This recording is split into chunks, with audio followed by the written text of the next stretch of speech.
ओम हनु हनुमते नमः। बजरंगबली की जय। प्रिय भक्तजनों, मंगलवार का दिन भगवान हनुमान जी को समर्पित है। इस दिन सुख संपत्ति, यश और संतान प्राप्ति के लिए मंगलवार का व्रत रखना शुभ माना जाता है और हनुमान जी से जुड़ी मंगलवार व्रत कथा का पाठ अथवा श्रवण करके इस व्रत को पूरी श्रद्धा के साथ पूर्ण करना चाहिए। प्रिय भक्तजनों, आज हम इस वीडियो में मंगलवार की व्रत कथा सुनेंगे, तो आइए सुनते हैं। उससे पहले आप सभी प्रेम से बोलिए बजरंगबली की जय। एक समय व्यास जी ने कहा कि एक बार नैमिषारण्य तीर्थ में 80,000 मुनि एकत्र होकर पुराणों के ज्ञाता श्री सूत जी से पूछने लगे, हे महामुने, आपने हमें अनेक पुराणों की कथाएं सुनाई हैं। अब कृपा करके हमें ऐसा व्रत और कथा बताएं जिसके करने से संतान की प्राप्ति हो तथा मनुष्यों को रोग, शोक, अग्नि, सर्व दुख आदि का भय दूर हो, क्योंकि कलयुग में सभी जीवों की आयु बहुत कम है।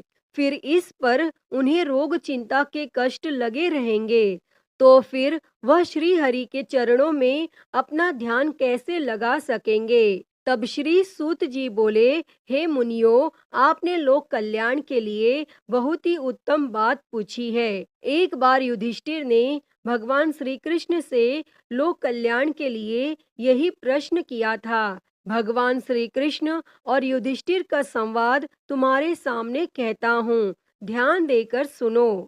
एक समय पांडवों की सभा में श्री कृष्ण जी बैठे हुए थे।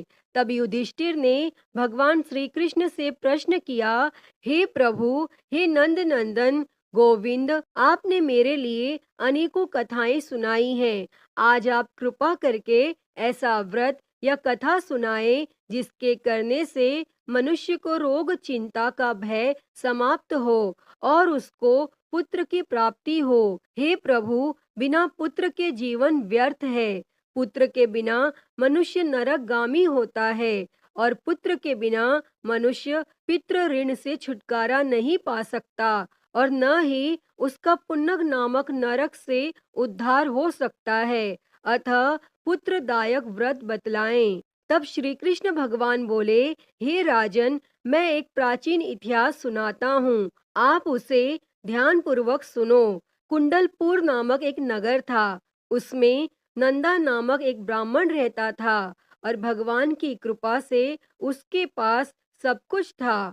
फिर भी वह दुखी था। इसका कारण यह था कि ब्राह्मण की स्त्री सुनंदा के कोई संतान न थी। सुनंदा पतिव्रता थी, भक्ति पूर्वक श्री हनुमान जी की आराधना करती थी और मंगलवार के दिन व्रत करके अंत में भोजन बनाकर हनुमान जी का भोग लगाने के बाद स्वयं भोजन करती थी।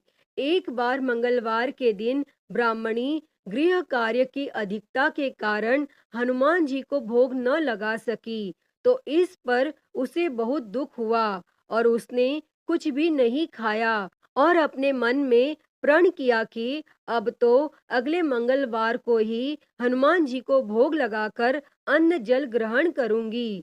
तब ब्राह्मणी सुनंदा प्रतिदिन भोजन बनाती, श्रद्धा पूर्वक पति को खिलाती, परंतु स्वयं भोजन नहीं करती और मन ही मन श्री हनुमान जी की आराधना करती थी। इसी प्रकार 6 दिन गुजर गए और ब्राह्मणी सुनंदा अपने निश्चय के अनुसार भूखी प्यासी निराहार रही और अगले मंगलवार को ब्राह्मणी सुनंदा प्रातःकाल ही बेहोश होकर गिर पड़ी। तब ब्राह्मणी सुनंदा की इस असीम भक्ति के प्रभाव से श्री हनुमान जी बहुत प्रसन्न हुए और प्रकट होकर बोले, सुनंदा, मैं तेरी भक्ति से बहुत प्रसन्न हूँ, तू उठ और वर मांग। तब सुनंदा अपने आराध्य देव श्री हनुमान जी को देखकर आनंद की अधिकता से विह्वल हो श्री हनुमान जी के चरणों में गिरकर बोली, हे प्रभु, मेरी कोई संतान नहीं है, कृपा करके मुझे संतान प्राप्ति का आशीर्वाद दें, आपकी अति कृपा होगी। तब श्री महावीर जी बोले, तेरी इच्छा पूर्ण होगी। तेरे एक कन्या पैदा होगी, उसके अष्टांग प्रतिदिन सोना दिया करेंगे। इस प्रकार कहकर श्री महावीर जी अंतर्ध्यान हो गए। तब ब्राह्मणी सुनंदा बहुत हर्षित हुई और सभी समाचार अपने पति से कहा। तब ब्राह्मण देव कन्या का वरदान सुनकर कुछ दुखी हुए, परंतु सोना मिलने की बात सुनी तो बहुत प्रसन्न हुए और विचार किया कि ऐसी कन्या के साथ मेरी निर्धनता भी समाप्त हो जाएगी।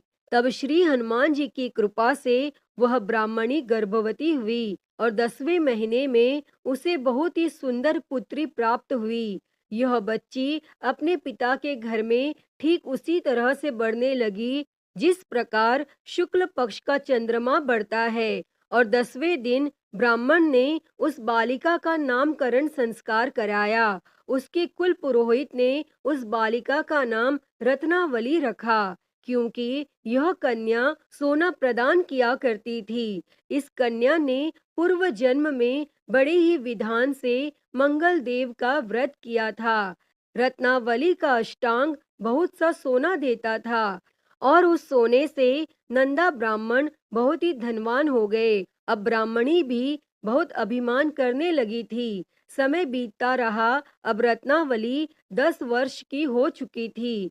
एक दिन जब नंदा ब्राह्मण प्रसन्न चित्त था, तब सुनंदा ने अपने पति से कहा, मेरी पुत्री रत्नावली विवाह के योग्य हो गई है, अतः आप कोई सुंदर तथा योग्य वर देखकर इसका विवाह कर दें।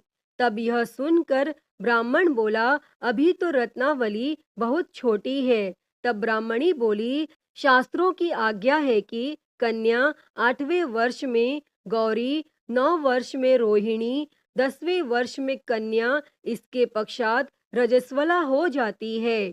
गौरी के दान से पाताल लोक की प्राप्ति होती है और रोहिणी के दान से वैकुंठ लोक की प्राप्ति होती है। कन्या के दान से इंद्र लोक में सुखों की प्राप्ति होती है। अगर हे पतिदेव रजस्वला का दान किया जाता है तो घोर नरक की प्राप्ति होगी। इस पर ब्राह्मण बोला, अभी तो रत्नावली मात्र 10 ही वर्ष की है और मैंने तो 16-16 साल की कन्याओं के विवाह कराए हैं, अभी जल्दी क्या है। तब ब्राह्मणी सुनंदा बोली, आपको तो लोभ अधिक हो गया लगता है। शास्त्रों में कहा गया है कि माता पिता और बड़ा भाई रजस्वला कन्या को देखते हैं तो वह अवश्य ही नरकगामी होते हैं। तब ब्राह्मण बोला, अच्छी बात है, कल मैं अवश्य ही योग्य वर की तलाश में अपना दूत भेजूंगा। तब दूसरे दिन ब्राह्मण ने अपने दूत को बुलाया और आज्ञा दी कि जैसी सुंदर मेरी कन्या है वैसा ही सुंदर वर उसके लिए तलाश करो। और दूत अपने स्वामी की आज्ञा पाकर निकल पड़ा। तब पंपई नगर में उसने एक सुंदर लड़के को देखा। यह बालक एक ब्राह्मण परिवार का बहुत ही गुणवान पुत्र था। उसका नाम सोमेश्वर था और दूत ने इस सुंदर व गुणवान ब्राह्मण पुत्र के बारे में अपने स्वामी को पूर्ण विवरण दिया और फिर शुभ मुहूर्त में विधि पूर्वक कन्या दान करके ब्राह्मण ब्राह्मणी संतुष्ट हुए। परंतु ब्राह्मण के मन में तो लोभ समाया हुआ था। उसने कन्या दान तो कर दिया था, पर वह बहुत खिन्न भी था। उसने विचार किया कि रत्नावली तो अब चली जाएगी और मुझे इससे जो सोना मिलता था वह अब मिलेगा नहीं। मेरे पास जो धन था कुछ तो इसके विवाह में खर्च हो गया और जो शेष बचा है वह भी कुछ दिनों पश्चात समाप्त हो जाएगा। मैंने तो इसका विवाह करके बहुत ही बड़ी भूल कर दी है। अब कोई ऐसा उपाय हो कि रत्नावली मेरे घर में ही बनी रहे, अपने ससुराल न जाए। तब लोभ रूपी राक्षस ब्राह्मण के मस्तिष्क पर छाता जा रहा था। रात भर अपनी शैया पर बेचैनी से करवटें बदलते बदलते उसने एक बहुत ही क्रूर निर्णय लिया। उसने विचार किया कि जब रत्नावली को लेकर उसका पति सोमेश्वर अपने घर के लिए जाएगा तो वह मार्ग में छिपकर सोमेश्वर का वध कर देगा और अपनी लड़की को अपने घर ले आएगा, जिससे नियमित रूप से उसे सोना भी मिलता रहेगा और समाज का कोई मनुष्य उसे दोष भी नहीं दे सकेगा। और प्रातः काल हुआ तो नंदा और सुनंदा ने अपने जमाई तथा लड़की को बहुत सारा धन देकर विदा किया और सोमेश्वर अपनी पत्नी रत्नावली को लेकर ससुराल से अपने घर की तरफ चल दिया। और ब्राह्मण नंदा महालोभ के वशीभूत हो अपनी मति खो चुका था और पाप पुण्य का उसे विचार न रहा। अपने भयानक व क्रूर निर्णय को कार्य रूप देने के लिए उसने अपने दूत को मार्ग में अपने जमाई का वध करने के लिए भेज दिया था, ताकि रत्नावली से प्राप्त होने वाला सोना उसे हमेशा मिलता रहे और वो कभी निर्धन न हो। तब ब्राह्मण के दूत ने अपनी स्वामी की आज्ञा का पालन करते हुए उसके जमाई सोमेश्वर का मार्ग में ही वध कर दिया। तब यह समाचार प्राप्त कर ब्राह्मण नंदा मार्ग में पहुंचा और रुदन करती अपनी पुत्री रत्नावली से बोला, हे पुत्री, मार्ग में लुटेरों ने तेरे पति का वध कर दिया है। भगवान की इच्छा के आगे किसी का कोई वश नहीं चलता है। अब तू घर चल, वहां पर ही रहकर शेष जीवन व्यतीत करना। जो भाग्य में लिखा है वही होगा। और अपने पति की अकाल मृत्यु से रत्नावली बहुत दुखी हुई। करुण क्रंदन व रुदन करते हुए अपने पिता से बोली, हे पिताजी, इस संसार में जिस स्त्री का पति नहीं है उसका जीना व्यर्थ है। मैं अपने पति के साथ ही अपने शरीर को जला दूंगी और सती होकर अपने इस जन्म को, माता पिता के नाम को तथा सास ससुर के यश को सार्थक करूंगी। तब ब्राह्मण नंदा अपनी पुत्री रत्नावली के वचनों को सुनकर बहुत दुखी हुआ। विचार करने लगा, मैंने व्यर्थ ही जमाई वध का पाप अपने सिर लिया। रत्नावली तो उसके पीछे अपने प्राण तक देने को तैयार है और मेरा तो दोनों तरफ से मरण हो गया। धन तो अब मिलेगा नहीं, जमाई वध के पाप के फलस्वरूप यम यातना भी भुगतनी पड़ेगी। और यह सोचकर वह बहुत खिन्न हुआ। तब सोमेश्वर की चिता बनाई गई। रत्नावली सती होने की इच्छा से अपने पति का सिर अपने गोद में रखकर चिता में बैठ गई। जैसे ही सोमेश्वर की चिता को अग्नि लगाई गई, वैसे ही प्रसन्न हो मंगल देव वहां प्रकट हुए और बोले, हे रत्नावली, मैं तेरी पति भक्ति से बहुत प्रसन्न हूँ, तू वर मांग। तब रत्नावली ने अपने पति का जीवन दान मांगा। तब मंगल देव बोले, रत्नावली, तेरा पति अजर अमर है, यह महाविद्वान भी होगा और इसके अतिरिक्त तेरी जो इच्छा हो वर मांग। तब रत्नावली बोली, हे ग्रहों के स्वामी, यदि आप मुझ पर प्रसन्न हैं तो मुझे यह वरदान दीजिए कि जो भी मनुष्य मंगलवार के दिन प्रातः काल लाल पुष्प लाल चंदन से पूजा करके आपका स्मरण करे, उसको रोग व्याधि न हो, स्वजनों का कभी वियोग न हो, सर्प अग्नि तथा शत्रुओं का भय न रहे। जो स्त्री मंगलवार का व्रत करे वह कभी विधवा न हो। और मंगल देव तथास्तु कहकर अंतर ध्यान हो गए। सोमेश्वर मंगल देव की कृपा से जीवित हो उठा।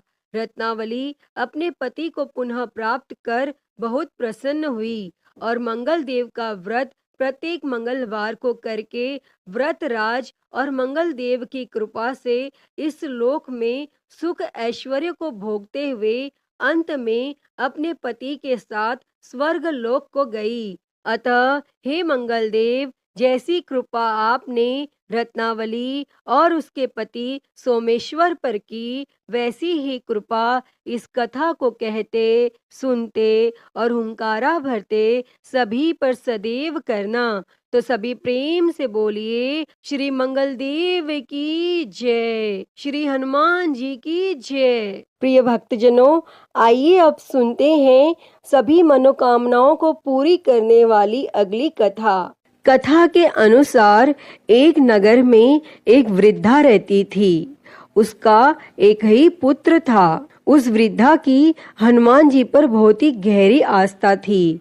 वह हर मंगलवार का व्रत रखती थी और हनुमान जी की पूजा आराधना करती थी।